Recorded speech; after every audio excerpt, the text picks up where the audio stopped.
નમસ્કાર, આપ જોઈ રહ્યા છો નેશન પ્લસ ન્યૂઝ. હું છું આપની સાથે હેતલ ભગત. અરવલ્લી જિલ્લાના મોડાસા તાલુકાના દધાલિયા પંથકના મઠગામ નજીકના ડુંગર પર ભીષણ આગ લાગી હતી. છેલ્લા ઘણા સમયથી ડુંગર પર આગ લાગવાની ઘટના સામે આવી છે. ત્યારે ફરી એક વખત અરવલ્લી જિલ્લાના મોડાસા તાલુકાના દધાલિયા પંથકના મઠગામ નજીક આવેલ ડુંગરના જંગલ વિસ્તારમાં ભીષણ આગ લાગી હોવાની ઘટના સામે આવી છે.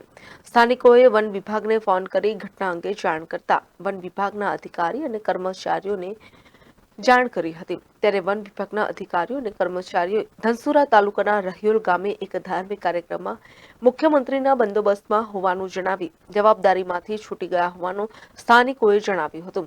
છેલ્લા ઘણા કલાકોથી ડુંગર ઉપર લાગેલી ભીષણ આગના કારણે વનરાજીને ભારે નુકસાન થવાની સાથે લોકોમાં ભય ફેલાયા હોવાનું સ્થાનિકોએ જણાવ્યું હતું. ડુંગર પર જંગલમાં આગ કેવી રીતે ફાટી નીકળે છે? શું વનરાજીનો સાફ કરવા માટે આગ લગાવવામાં આવે છે? તેવા સવાલો ઉભા થયા છે. સૂત્રોના જણાવ્યા મુજબ વન કર્મચારીઓ દ્વારા જંગલમાં આગ લાગવામાં આવે છે, તો શું આની સામે ક્યારે પગલાં લેવામાં આવશે? Kapil Patel, nation plus news, Aravalli.